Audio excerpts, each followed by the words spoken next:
করতেছেন আপনি? ভাই আজব একটি বাইক নিয়ে আসলাম ভাই, আজব বাইক দেখেন, আজব meter bike. Show bike, meter show? মাথা নষ্ট একটা বাইক দেখেন, বাচ্চাদের মাথা নষ্ট বাইক দেখেন, হাতে আচ্ছা। পিকআপ পায়ে দেখেন, এই দেখেন ভাই, এত ইজিলি সামনে দিকে হইতেছে? সামনে, আবার কিন্তু ব্যাগে দিলে কিন্তু ব্যাগে দেখেন, এই দেখেন গাড়ি থেকে নামতে হবে না।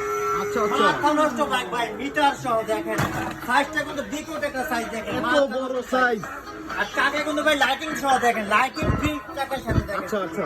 আর সামনের চাকা কিন্তু খুবই হেভি চাকা দেখেন, হাতের থেকে ফাললে কিছু হবে না, এত মজবুত। সম্পূর্ণ মেটালের চাকা, হাতে মিটার সহ দেখেন, এই দেখেন মাথা নষ্ট ভাই, দেখছেন একবারে বাচ্চাদের জন্য ডিজিটাল মিটার সহ ডাবল মোটরের বাইক। ডাবল এই মোটর? প্রথম নিয়ে আসলো তাসিন মার্ট, আচ্ছা। ডাবল মোটর দেখেন ভাই, মাথা নষ্ট, দুই পাশে দুইটা মোটর, দুই পাশে দুইটা মোটর। সাথে লেদারের সিট ভাই দেখেন, লেদার সিট। একবার অরিজিনাল বাইকের সিট, আচ্ছা। ডোকো কালার ভাই, কোনো ডোকো কিছু কালার। কমতে দেয় নাই বা অরিজিনাল বাইকের থেকে। আচ্ছা, আচ্ছা। হাতে পিকআপ পায়ে ব্রেক, এই সাউন্ডটা তো ভাই মারাত্মক সাউন্ড সাউন্ড। সাউন্ডটা কিন্তু